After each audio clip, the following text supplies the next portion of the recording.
하나님 말씀 에베소서 6장 1절에서 9절입니다. 에베소서 6장 1절에서 9절까지 있는 말씀을 다 함께 찾겠습니다. 자녀들아 주 안에서 너희 부모에게 순종하라. 이것이 옳으니라. 내 아버지와 어머니를 공경하라. 이것은 약속이 있는 첫 계명이니. 이로써 내가 잘되고 땅에서 장수하리라. 또 아비들아 너희 자녀를 놀게 하지 말고 오직 주의 교훈과 훈계로 양육하라.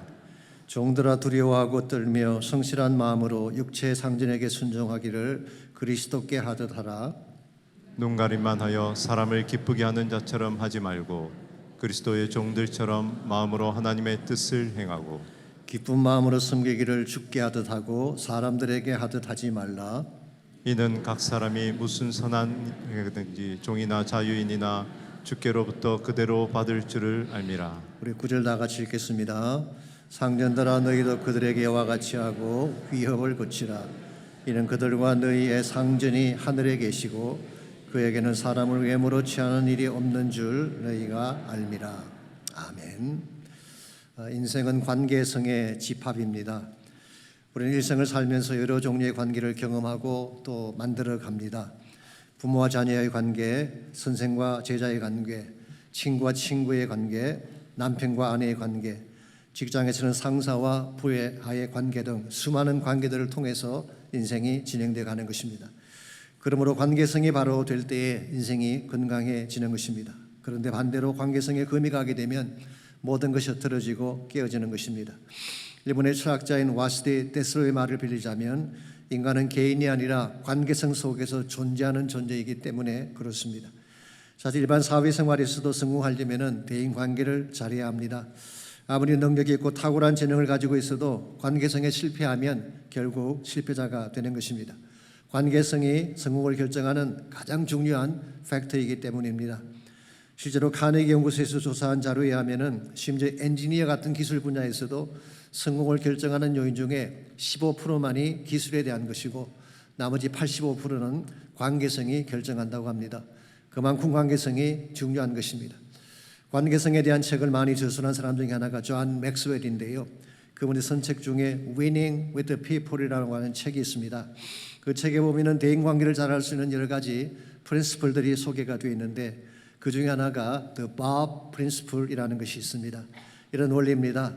만일 밥이라는 사람이 주변에 있는 모든 사람들과 부딪히며 문제를 가진다면 대개는 밥 자신이 문제이다, 그런 원리예요. When Bob has a problem with everyone, Bob is usually the problem. 그런 원리입니다. 그러면서 빌리 마르틴이라고 하는 야구 감독의 이야기를 그 책에서 소개하고 있습니다. 이 사람은 뉴욕 양키즈 팀에서 감독을 했던 사람입니다. 그랬는데요, 1988년 6월 23일 감독직에서 해임을 당했습니다. 야구에서 감독이 해임당하는 것은 별로 신기한 일이 아닙니다. 너무 흔히 볼 수 있는 일이죠. 그런데 빌리 마르틴의 케이스는 다릅니다. 양키즈 팀에서 5번째 해고를 당했기 때문입니다. 사실 이 사람은 재능이 탁월한 사람이었습니다. 선수 시절에 양키즈에서 뛰면서 7번이나 월드 시리즈에 올랐던 사람이에요. 그중에서도 3번이나 MVP로 선정이 되었던 선수입니다. 나중에 감독이 되어서도 뛰어난 역량을 보였습니다. 2번이나 팀을 아메리칸 리그 챔피언십에 올렸고 1977년도에는 월드 시리즈 우승까지 했습니다. 그것도 다저스를 깨고 월드 시리즈에 우승을 하게 됐습니다.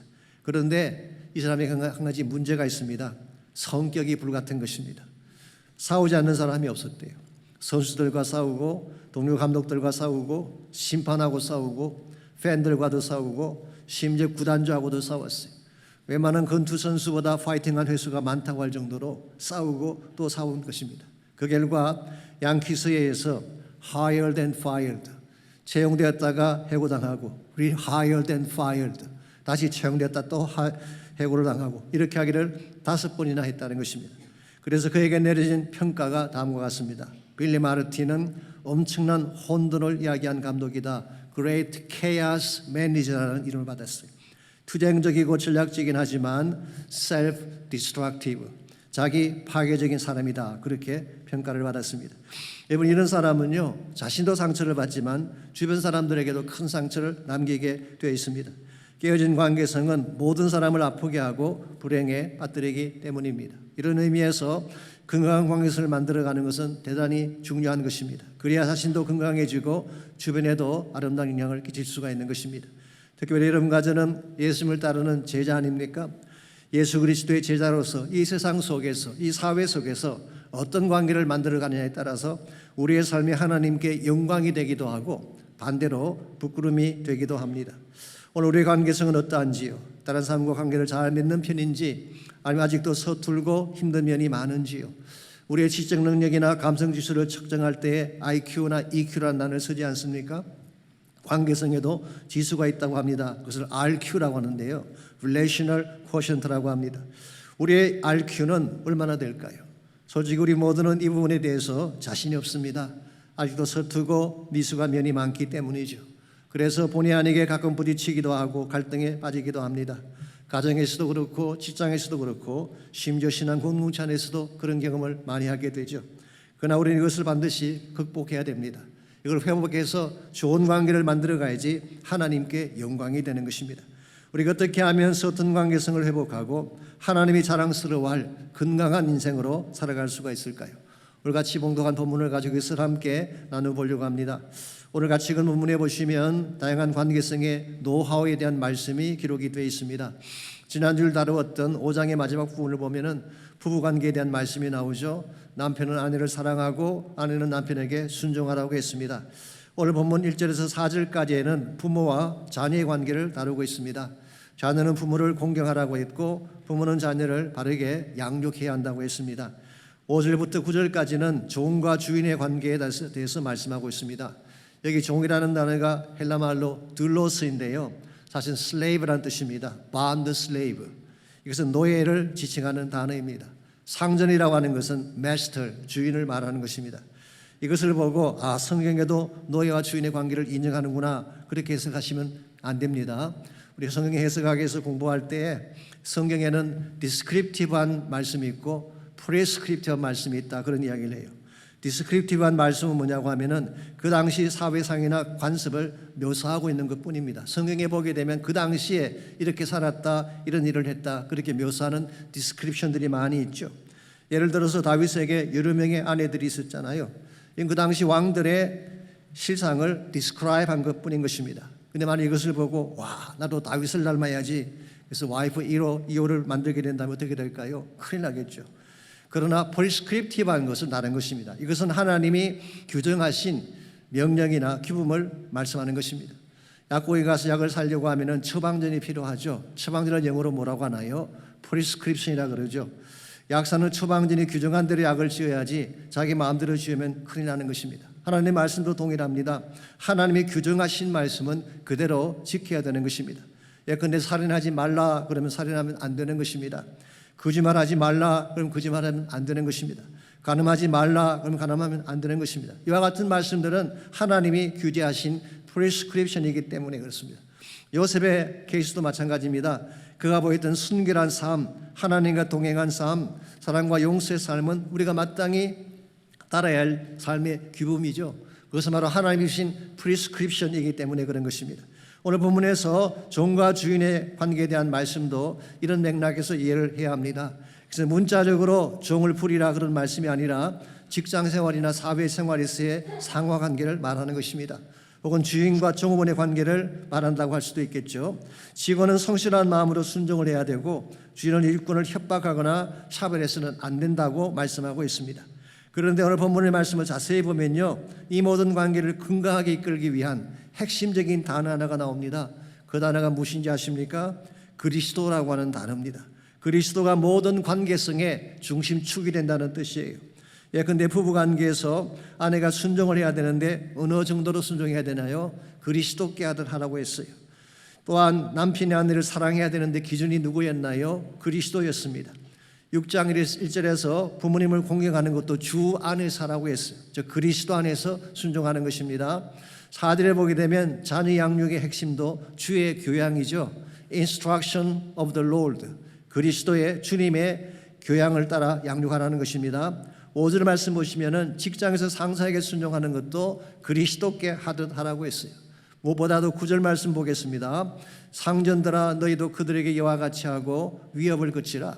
이는 그들과 너희의 상전이 하늘에 계시고 그에게는 사람을 외모로 취하는 일이 없는 줄 알미니라. 개혁한글 성경에서는 공갈을 그치라 그렇게 번역했더라고요. 약자라고 함부로 갑질하지 말고 바르게 다루라 그런 뜻입니다. 이유가 무엇인가요? 이 땅에 있는 상전들, 소위 말하는 주인들이 있죠. 이 주인들과 너희들이 부리는 이 종 모두에게 상전이 있는데 그 상전은 하늘에 계신다는 것입니다. 우리의 위치가 종이든 주인이든 갑이든 어리든 상관하지 아니하고 우리 모두에게는 하늘에 상전이 계시는데 이 하늘에 계신 상전, 하늘에 계신 마스터가 누구일까요? 바로 예수 그리스도인 것입니다. 이분이 우리 삶의 주인이 되시고 이분이 우리 삶을 다스리는 분이기 때문에 그렇습니다. 이런 측면에서 그리스도는 모든 관계성을 주도하는 중심축입니다. 그분이 모든 관계성의 기준이고 그분이 모든 관계성의 원천이고 그분이 모든 관계성을 평가할 마지막 평가자가 되는 것입니다. 그럼 우리가 건강한 관계를 만들어 가려면 그리스도를 중심으로 하지 않고는 건강한 관계를 만들 수가 없는 것입니다. 잘 아시겠지만요, 태양을 중심으로 행성이 도는 행성이 8개가 있잖아요. 수금, 지화, 목토, 천해 혹시 기억나시나요? 수성, 금성, 지구, 화성, 금성, 목성, 토성, 천왕성, 해왕성 8개 별이 돌고 있는데요. 이 별들이 부딪히는 경우가 없습니다. 왜 그럴까요? 태양을 중심으로 일정한 간격으로 돌고 있기 때문에 그런 것입니다. 그런데 만일의 경우에 각각 자기 나름대로 돌면 어떻게 될까요? 그럼 수성과 금성이 부딪히는 것입니다. 지구와 화성이 부딪혀서 깨지게 되는 것입니다. 그런데 태양이라는 축을 중심으로 돌기 때문에 수만 년이 지난 오늘까지 부딪히지 않는 것입니다. 우리의 삶도 동일합니다. 그리스도를 중심으로 모든 것을 만들어갈 때에 우리 삶이 궤도를 벗어나지 않고 바르게 진행이 되는 것입니다. 그러므로 우리의 관계성이 정말 아름답기를 원한다면 하늘의 상전이 되시는 그리스도를 삶의 중심축으로 삼아야 됩니다. 그분의 뜻을 따라 관계를 만들어가게 될 때 우리 삶의 열매가 극대화되는 것입니다. 오늘 여러분과 저의 인생 주인은 과연 누구인가요? 혹 내가 주인으로 살 때가 많지 않은지요? 우리가 사업을 하든지 가정을 이끌어가든지 직장생활을 하든지 내 주인이 하늘에 있는 그리스도가 될 때에 우리 삶이 바르게 진행이 되고 궤도를 벗어나지 않는 것입니다. 궤도를 벗어나게 되면 상처를 주게 되고 아픔을 주게 되는 것입니다. 이런 면에서 정말 상처나 아픔이 아닌 좋은 열매를 맺으려면 하늘의 상전이신 그리스도를 중심으로 그분 안에서 관계를 만들어 가야 되는 것입니다. 우리가 어떻게 하면 우리의 상전 되시는 그리스도 안에서 건강한 관계 열매를 맺으며 살아갈 수 있을지 오늘 같이 봉독한 본문을 중심으로 건강한 관계성을 만들어가는 비결 몇 가지를 함께 정리하려고 합니다. 첫 번째로 그리스도 안에서 건강한 관계성을 만들어가려면 상대에 대한 존중이 필요합니다. 상대를 소중히 여기고 존중하는 것이 필요합니다. 하나님은 한 사람 한 사람을 소중히 여기셨어요. 우리 가진 것이나 잘난 것 못난 것이 상관없이 우리 자체를 소중히 여기셨습니다. 그렇기 때문에 자신의 아들까지도 우리를 위해 주시지 않았습니까? 우리 모두에게 동일한 마음이 필요합니다. 상대가 누구든지 어떤 환경에 있든지 존중하고 소중히 여기는 마음을 갖게 될 때 우리의 관계가 건강해지는 것입니다. 1절 말씀부터 4절까지를 다시 보시면 우리가 소중히 여기게 할 대표적인 관계성, 가족의 관계에 대한 말씀이 먼저 기록이 되어 있습니다. 1절과 2절을 제가 읽습니다. 자녀들아 주 안에서 너희 부모에게 순종하라. 이것이 옳으니라.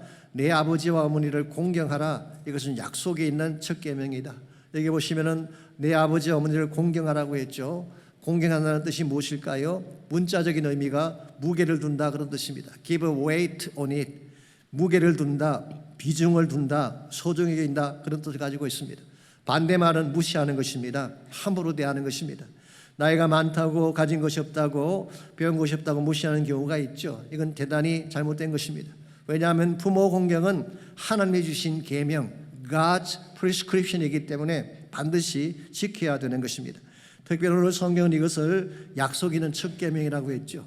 아시는 10계명은 10가지 계명으로 구성이 되어 있는데 부모에 대한 공경은 5번째 계명입니다. 출애굽기를 보시면은 모세가 산에서 내려올 때 2개의 돌판에 새겨진 계명을 들고 내려왔죠.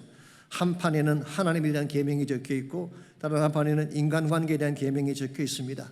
그런데 유대인들은요 이 제5계명을 하나님에 관한 계명에 함께 넣었어요. 이게 무엇을 의미하는 것일까요?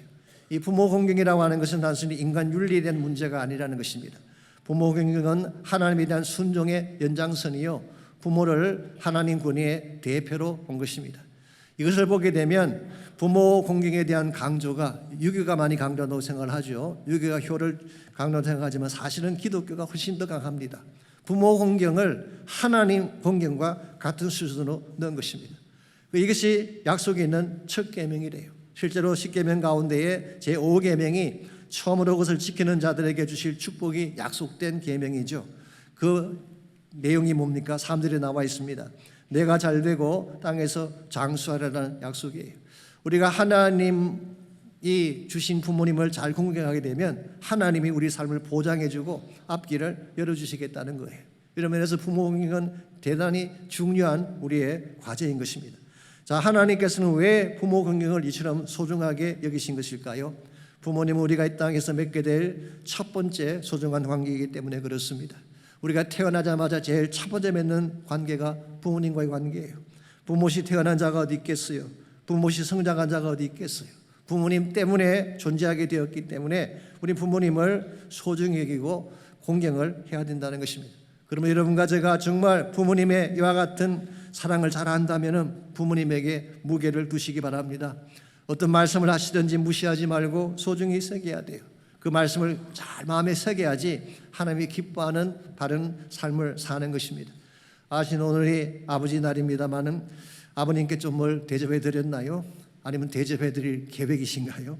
하루만이라도 잘 대접해 드리시기 바랍니다. 왜냐하면 그렇게 할 기회가 많이 남아있지 않기 때문에 그렇습니다. 살아계신 동안에 효도하고 잘 대접해야지 나중에 후회하지 않는 것입니다. 똑같은 원리로 4절을 계속 보시면은 부모는 자녀를 소중히 여겨야 한다고 말씀하고 있습니다.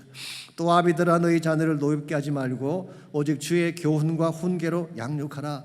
아비들이라고 했지만 꼭 아버지들에게 하시는 말씀은 아닙니다. 어머니를 포함한 부모의 책임을 말하는 것입니다. 자녀를 노엽게 하지 말라고 했죠. 이게 무슨 뜻일까요? 함부로 대하든지 학대하거나 상처를 주지 말라고 하는 것입니다. 자녀는 학대를 당하면 속으로 그분을 삭히는 경우가 많다고 합니다. 아동 심리학자들에 의하면요, 이것이 마음에 엉어리지게 되면 평생 상처가 된다고 합니다. 주디 루이스 헐만이라고 하는 하버드대 의과대학 정신과 교수가 있는데요, 그분의 선책 중에 Trauma in Recovery라는 책이 있습니다. 그 책에 보게 되면 어릴 때 받았던 상처가 얼마나 오랫동안 가는가에 대한 자세한 내용들이 나와 있습니다. 그러므로 부모됨의 역할을 바르게 감당할 때에 우리 자녀들이 건강하게 행복하게 잘 성장을 하는 것입니다. 제가 지난 목요일 그렉 로리 목사님의 설교를 잠깐 들을 기회가 있었습니다. 그분의 설교 중에 이런 통계를 말씀해 주셨어요. 아버지가 없든지 폭력적인 경우에 그런 가정의 청소년은 마약 사용의 위험이 2.5배가 높대요. 250%가 높다는 것입니다. 전체 청소년 체포의 70%가 아버지 없는 가정 출신이에요. 우울증에 걸릴 확률이 3배나 높고 청소년 자살의 50% 이상이 아버지 부재와 관련이 있다고 합니다. 이처럼 자녀에게 미치는 영향이 큰 것이 부모의 역할인데 자녀를 함부로 다루면 되겠습니까? 정말 자녀를 소중히 여기고 나의 소유가 아니라 하나님의 소유라고 생각하고 소중히 여겨야지 하나님이 기뻐하는 열매를 맺는 것입니다. 그럼에도 불구하고 우리는 본의 아니게 자녀들에게 상처를 줄 때가 있습니다. 본의 아니게 가정이 깨어지기도 하고 또한 가정 때문에 자녀들이 어려움을 겪는 경우가 있죠.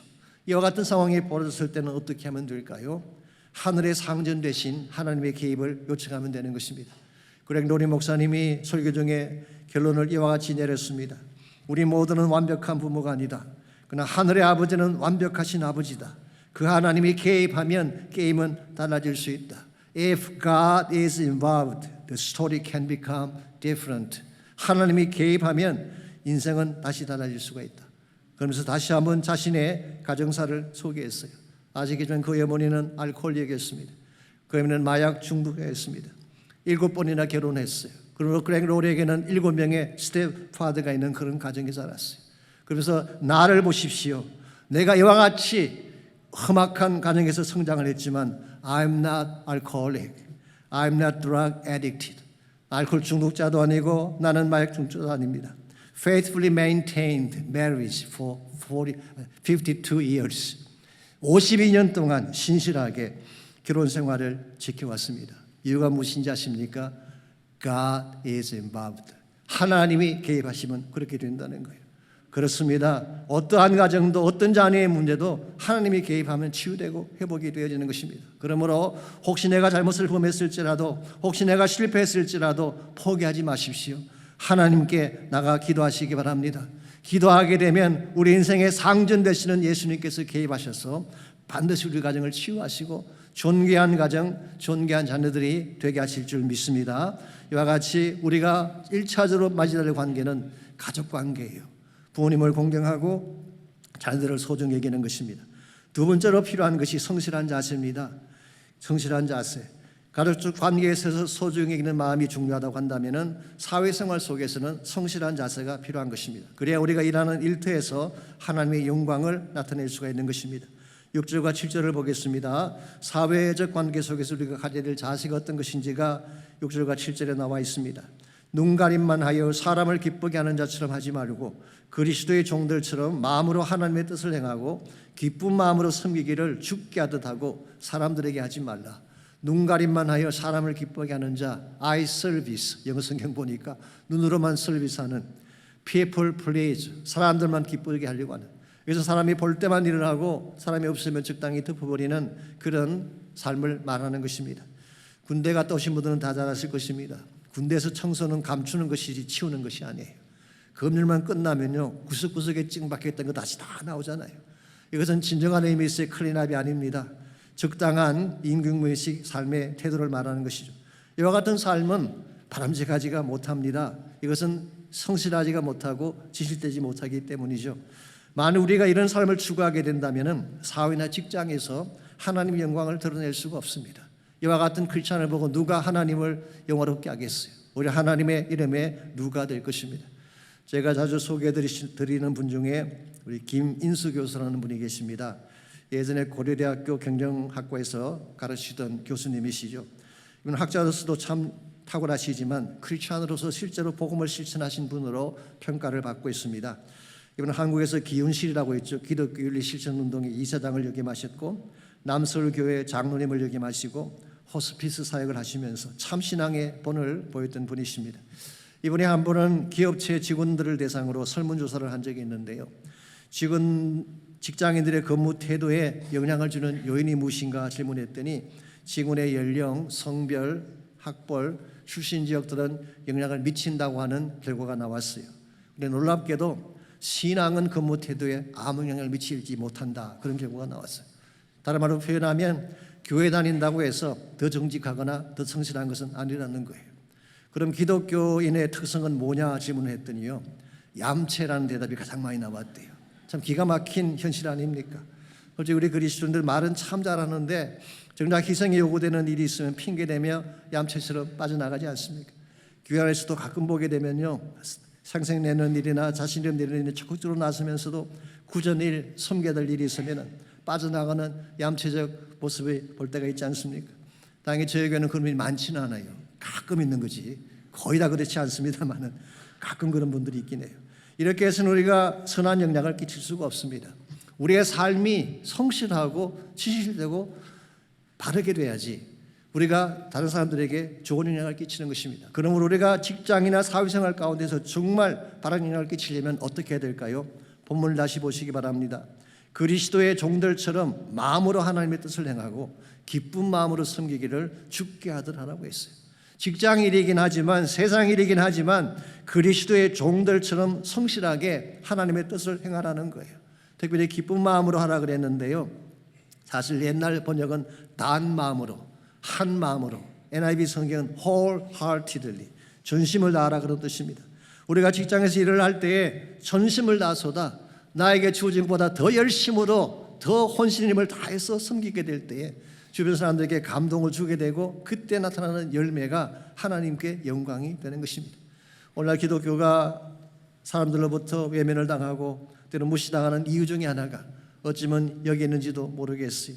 우리 삶 자체가 복음을 보여주지 못하는데 어떻게 우리를 통해 복음이 흘러갈 수가 있겠습니까?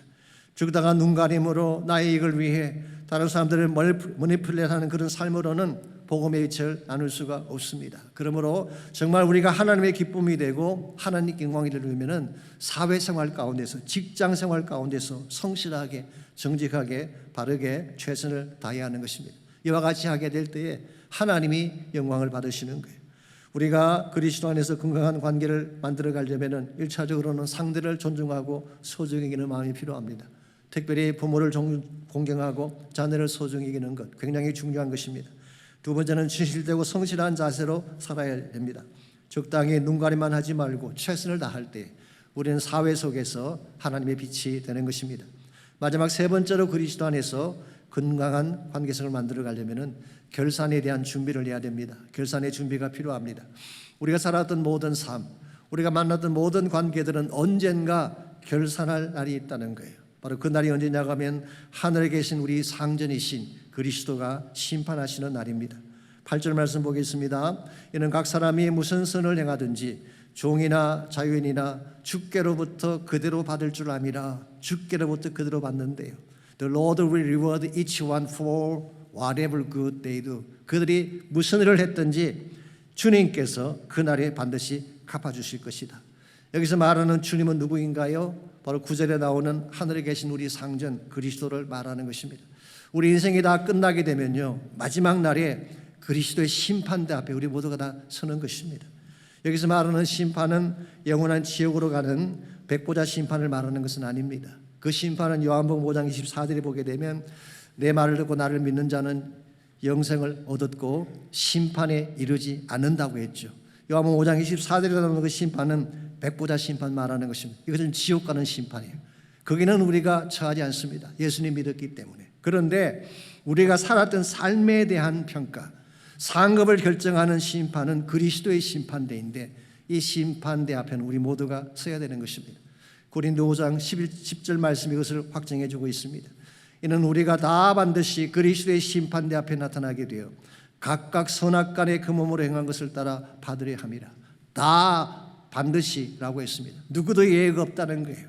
모든 그리스도인들은 다 언젠가는 그리스도의 심판대 앞에 서서 잘했으면 칭찬을 받고 면류관을 받겠지만 잘못하면은 부끄러운 구원에 참여하게 되는 것입니다.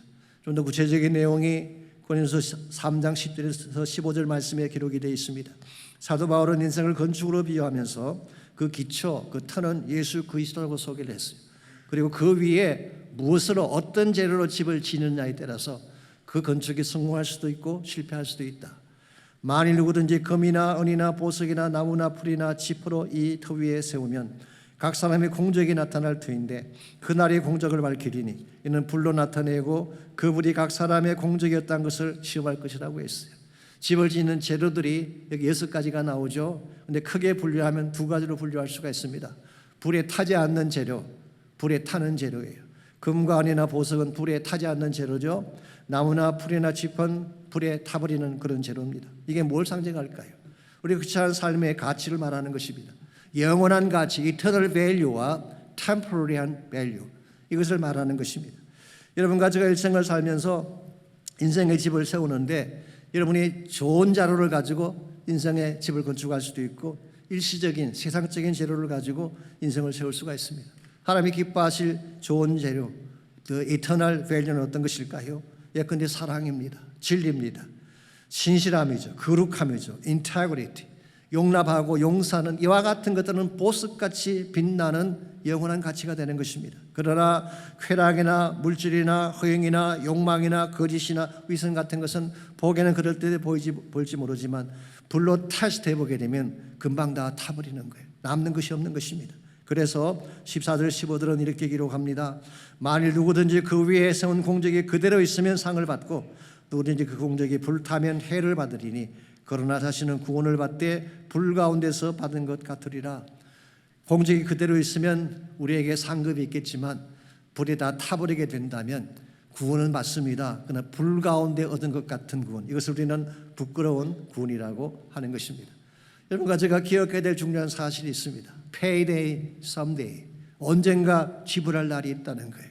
로버트 리 목사님이 Payday, someday라는 설교를 매년 한 번씩 하셨대. 그분이 살아계신 동안에 미국 전역을 다니면서 1200번 설교하셨답니다. Payday, someday. 많은 분들이 이것을 놓치고 있어요. 언젠가 우리 모두가 결산해야 될 결산의 날이 있다는 것을 기억하지 못해요. 여러분이 원하든 원하지 않든 우리 삶이 다 끝나게 되면 예수 그리스도 앞에 서서 인생 결산서를 들고 그분 앞에 설 날이 반드시 옵니다. 그때 과연 무엇을 주님께 올려드릴 것인가? 현재 이곳에서 우리가 사는 삶이 결정하는 것입니다. 몇 년 전에 권사님 한 분이 저에게 책을 한 권 주셨는데요. 책 제목이 P31이라고 하는 그런 제목입니다. 이 P자는 Proverbs, 자문이란 뜻이고 31은 31장을 말하는 것입니다. 자문 31장을 경영의 모토로 삼고 미국 내 굴지의 건축 회사를 이끌었던 팀 하스라는 회장이 쓴 책입니다. 팀 하스라고 하니까 꼭 미국 사람 같죠. 그런데 한국 이름이 하형록입니다. 하형록. 근데 이분도 참 훌륭하지만 그분의 부모님이 대단하신 분이셨어요. 어릴 때 부산에서 살았는데 그의 아버지가 신학교를 들어가시고 첫 목회지로 이 한센병 환자촌을 선택을 했습니다. 나병 환자촌이죠. 당시만 하더라도 나병은 한국 사회에서 저주의 질병이었습니다. 나병 환자가 지나가면 돌을 던지기도 하고 침을 뱉던 그런 시절인데 이번에 아버지는 7년을 작정하고 나병 환자촌에 들어간 것입니다. 그래서 팀 하스는 나환자촌에서 태어나서 거기서 성장한 사람이에요. 더 놀라운 사실이 뭔지 아십니까? 7년이 끝났는데 6년을 더 그곳에 사역하셨어요. 이번에는 그의 어머니가 더 하자고 해서 한 것이라고 합니다. 처음에 어머니는 목회자의 남편 때문에 할 수 없이 나병 환자촌에 들어왔지만은 거기서 사는 것이 죽기보다 싫었다고 합니다. 그렇지 않겠습니까? 매일 일어나서 보는 사람마다 다 코가 물어지고 손발이 짜라진 그런 사람 보는데 얼마나 힘들었겠어요. 그래서 작정한 7년이 끝나기만을 손꼽아 기다렸는데 이 모든 것이 끝나고 막상 이삿짐을 꾸리는 날 밤, 그날 밤에 십자가를 보고 성령의 음성을 듣게 된 것입니다. 나의 마음은 아직도 이곳에 있는데 너희들의 마음은 어디로 가려는 것인가? 그 음성 앞에 엎드려서 울고 회개를 하고 지금까지는 남편 때문에 건성으로 사역을 했지만 이제부터는 이들을 진심으로 사랑하며 섬기겠다고 약속을 하고 6년을 더 섬기고 나오신 것입니다. 저는 이와 같은 것이 영원한 가치를 위한 삶이라고 생각합니다. 주님이 원하시는 곳이 나의 마음을 두고 주님 가시는 그곳에 내 발걸음을 두는 것, 이게 천국의 보화를 사는 자의 삶입니다. 이렇게 했더니 하나님이 가만히 계시겠어요? 하나님이 가족 전체를 미국으로 오게 하셨고 그 아들인 팀 하스가 유펜이라는 유명한 대학에서 건축학을 공부를 하고 미국 젊은이들이 가장 일하고 싶어 한다는 팀 하스 건축회사의 회장이 됐습니다. 여러분, 부모가 바르게 살면요 자녀들이 이렇게 축복을 받는 것입니다. 학원 보내고 장난감 사주는 것보다 더 중요한 것이 부모가 바른 삶을 사는 것입니다. 이 팀 하스의 이 삶은 그런 회사를 세우면서 모토를 우리는 어려운 이들을 돕기 위해 존재한다 그렇게 정하고 정말 수많은 단체들을 섬기고 사역을 돕고 자마라는 선교단체의 이사를 역임하고 오바마 정부 때의 건축 자문위원으로 선출되기도 했습니다. 저는 이와 같은 삶, 이런 삶을 살았던 분들은 이 땅에서 누린 영광보다도 천국에서 누릴 영광이 훨씬 더 클 것이라고 저는 생각합니다. 소자 하나에게 냉수 한 그릇 대접한 것도 기억하신다는 주님이 13년 동안 나병 환자들을 섬겼던 그 수고를 그냥 두시겠습니까? 영원히 시들지 않는 영광의 면류관으로 갚아주실 줄 믿습니다. 여러분, 우리는 한 번 사는 인생을 살고 있습니다. 그리고 우리 인생에는 반드시 payday, someday, 언젠가 결산의 날이 있는 것입니다. 왜냐하면 우리 모두에게는 하늘의 상전이 계시기 때문입니다. 우리가 이 땅에 살면서 만났던 사람들, 그들에게 베풀었던 우리의 사랑, 그들과 맺었던 열매들 하나님이 다 평가해 주시고 갚아주실 거예요. 자녀와 가정을 위해 뿌린 눈물 하나님 기억하십니다. 사회 속에서 하나님을 높이며 헌신했던 우리의 삶 하나님이 기억하실 거예요. 무엇보다 주님의 나라를 위해 바쳤던 고귀한 희생을 하나님 반드시 기억하시고 갚아주실 것입니다. 그러므로 여러분 기억하십시오. 우리에게는 하늘의 상전이 있다는 사실, 언젠가 그분 앞에 나의 인생 결산서를 들고 서야 될 날이 오는데 무엇을 가지고 쓸 것이다를 깊이 생각하고 오늘 주어진 삶을 바르게 사시기를 바랍니다. 당신의 그 섬김 결코 그냥 사라지지 않습니다. 천국에서 해같이 빛날 것입니다. 당신의 그 충성, 당신의 그 사랑 결코 그냥 사라지지 않습니다. 천국에서 해같이 빛날 것입니다. 그러므로 다른 것 바라지 마십시오. 주님이 기억하시면 족하지 않겠습니까? 내가 살았던 삶의 수고를 주님이 기억하셔서 갚아주신다면 그것으로 충분하지 않겠습니까? 우리는 이 사실을 기억하고 현재 나에게 주어진 삶을 헛되이 살지 말고 바르게 정직하게 하나님 영광을 위해 살아갈 수 있기를 바랍니다. 이제 다 같이 함께 기도하기를 원합니다. 기도할 때 우리 하늘에 계신 상전을 기억하며 기도하십시오. 우리가 만났던 모든 만남에 대한 평가를 그분이 하실 거예요. 혹시 우리 만났던 사람들 가운데에 상처를 주었던 사람이 있다면, 혹시 만났던 사람들 가운데 용서 못할 대상이 혹시 있다면, 만났던 사람들 중에 못다 이룬 사랑이 혹시 남아있다면 여러분 이것을 반드시 풀고 주님 앞에 가야 됩니다. 이 시간 기도할 때 내가 만났던 모든 사람들을 기억하며 맺었던 관계들을 기억하며 혹시라도 잘못된 관계가 있다면 하나님께 회개하고 또 수정하고 고치는 그런 시간이 있기를 바랍니다. 여러분 가정과 자녀를 위해 기도하시기 바랍니다. 하나님 우리 가정 가운데 개입해 주십시오. 우리의 가정을 새롭게 하여 주십시오. 우리의 자녀들을 복되게 하여 주셔서 하나님 나라의 영광이 되게 해달라고 우리 다 같이 한 목소리로 함께 기도합니다. 주님 감사합니다. 우리를 사랑해 주셔서 하나님의 거룩한 자녀가 되게 하시고 예수 그리스도의 제자가 되게 하신 것을 감사합니다. 이 땅에 살고 있지만 하나님 나라 백성답게 바르게 살기를 원합니다. 세상 속에서 사회 속에서 빛이 되고 소금이 되기를 원합니다. 하나님 저희들에게 하나님의 지혜와 능력을 베풀어 주셔서 이 땅 가운데서도 정직하고 성실하고 바르게 사는 하나님 나라 일꾼들이 되게 하여 주시옵소서. 우리의 가정을 복되게 하시기를 원합니다.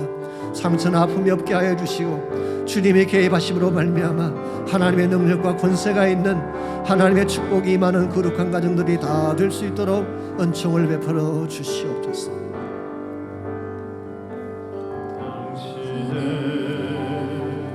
그 섬김이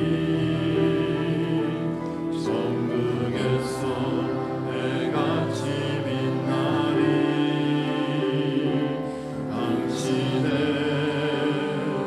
그 겸손이 성벽에서 해같이 빛나리. 당신의 그 믿음이 천국에서 해같이 빛나리. 당신의 그 충성이 천국에서 해같이 빛나리. 주님이 기억하시면 족하리. 예수님 사랑으로 가득한 모습 전사도 응모하는 아름다운 그 모습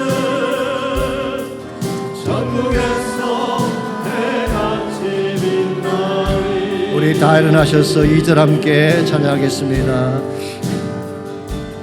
당신의 그 순종이 천국에서 해같이 빛나리. 당신의 그 사랑이 천국에서 해같이 빛나리. 당신의 그 찬송이 천국에서 해같이 빛나리. 당신의 그 헌신이 천국에서 해같이 빛나리. 주님이 기억하시면 족하리. 예수님 사랑으로 가득한 모습 전사도 응모하는 아름다운 그 모습 천국에서 해같이 빛나리. 주님이 기억하시면 족하리. 주님이 기억하시면 족하리. 예수님 사랑으로 가득한 모습 전사도 응모하는 아름다운 그 모습 천국에서